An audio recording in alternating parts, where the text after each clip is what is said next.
Ini sop jiwa ya. Ini. Biar dicari. Belakangnya ini berapa? Bawa sini.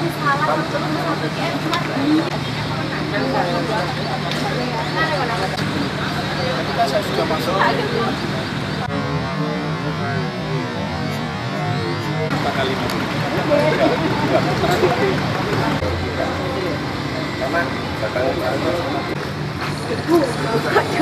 biar kita gali. Cinta BBM aku. Silakan masuk ya. Biasa kok. Ini.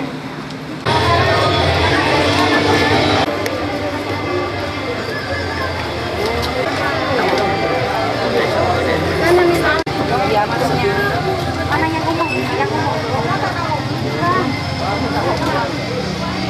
Apa iya? Iya bawa tiketnya bawa. Ini apa? Di sini nanti biar tidur. Berapa? Masuk. Satu orang, dua orang di sini. Surabaya kemarin. Absennya Pak. Mati tidak ada yang mati.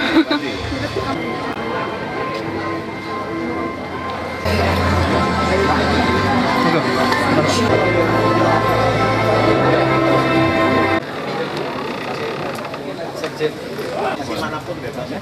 Yes.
Baik, makasih.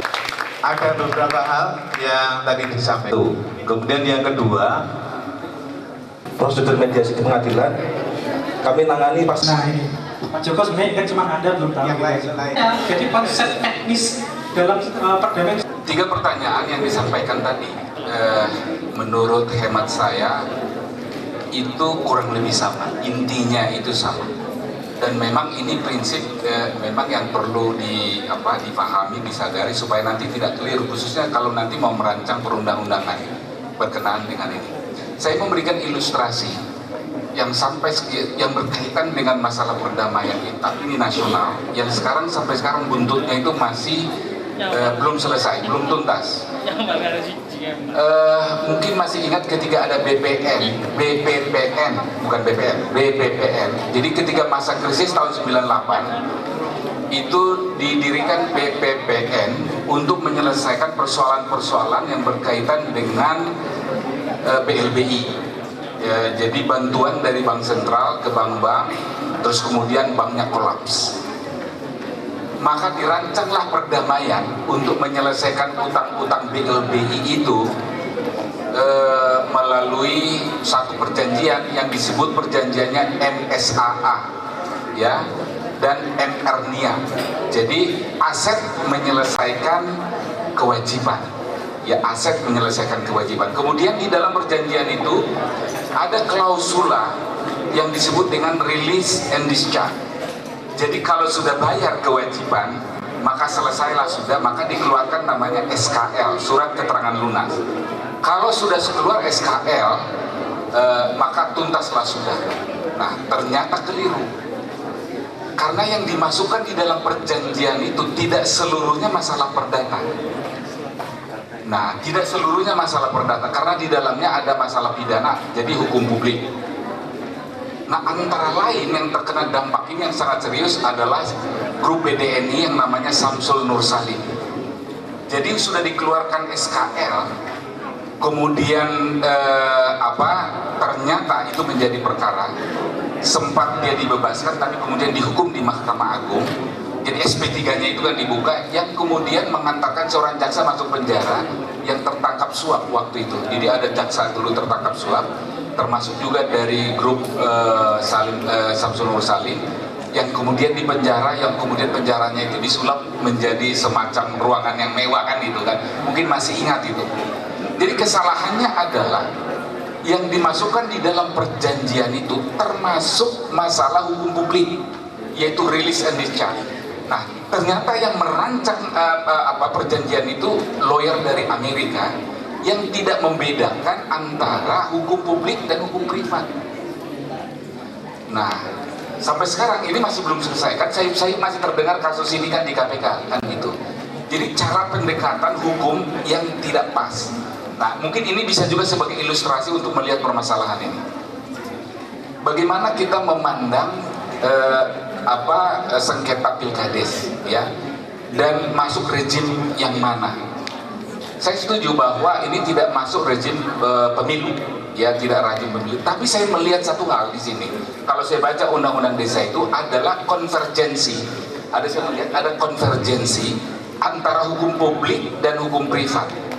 Karena memang dalam perjalanannya konsep hukum publik dan hukum privat itu tidak absolut. Jadi ada terjadi konvergensi di beberapa segi, Nah, itulah sebabnya maka di dalam undang-undang desa itu ada akta perdamaian, ada perdamaian itu. Karena menurut saya kalau kita lihat definisi desa itu sebenarnya kan adalah satu kesatuan masyarakat, ya, yang terikat, yang hubungannya sangat erat.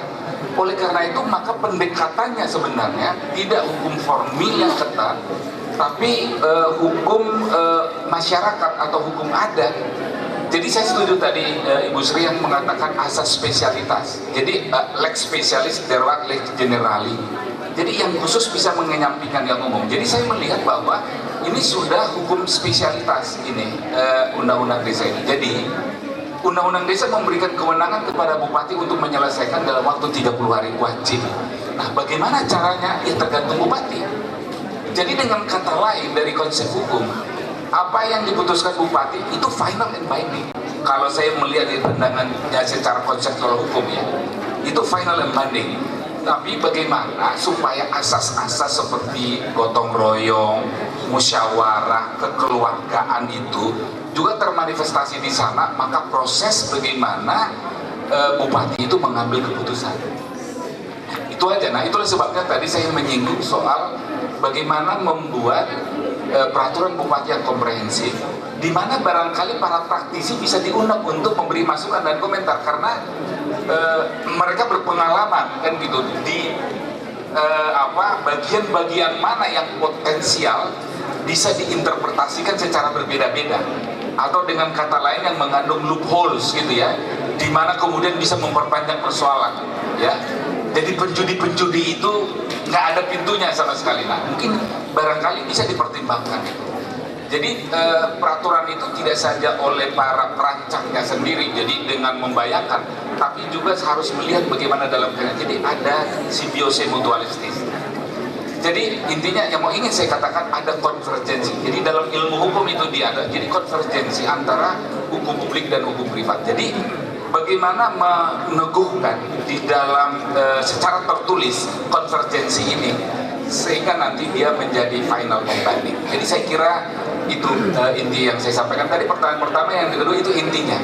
Itu yang saya lihat intinya. Jadi dia masuk hukum publik, tapi sebenarnya dia sudah konvergen dengan hukum privat, dan kemudian konsep tentang desa menurut undang-undang itu, maka dia menjadi hukum spesialis yang mengenyampingkan berprinsip-prinsip yang umum. Saya kira itu prinsip dasarnya. Bapak-bapak dan ibu sekalian, mohon maaf, mudah-mudahan penjelasan saya ini mencerahkan, dan mohon maaf sekali lagi, saya mau mohon pamit, kami mau mohon pamit karena kami mau ke Juanda. Dan sekali lagi terima kasih atas kesempatan yang diberikan kepada Peradi oleh Universitas Muhammadiyah, khususnya Fakultas Hukum bekerja sama. Saya katakan itu milestone. Mari kita tunggu milestone yang berikutnya yang lebih baik lagi. Saya kira supaya nanti bangsa ini semakin maju melalui pendidikan, melalui kerjasama yang simbiosis mutualitas di antara dua institusi. Sekian dan terima kasih. Dan sebelum saya meninggalkan, saya mau menyerahkan buku kepada Pak Dekan. Pak Dekan nggak ada ya? Oh, Pak Dekan. Jadi saya ada buku sebagai kenang-kenangan. Tadi saya juga diberikan kenang-kenangan. Jadi kita bukan berbalas pantun, tapi berbalas kenang-kenangan. Ya, terima kasih. Jadi saya mau menyerahkan dua buku. Satu buku ini disertasi saya sebenarnya yang menjadi. Sampai Bang Ridwan, selamat sampai ke Menteng. Tanggapan peserta, tanggapannya kelas berat. Tanggapan sebelah situ. Yang mau jadi kepala desa, yang mau jadi advokat yang ngacung tadi.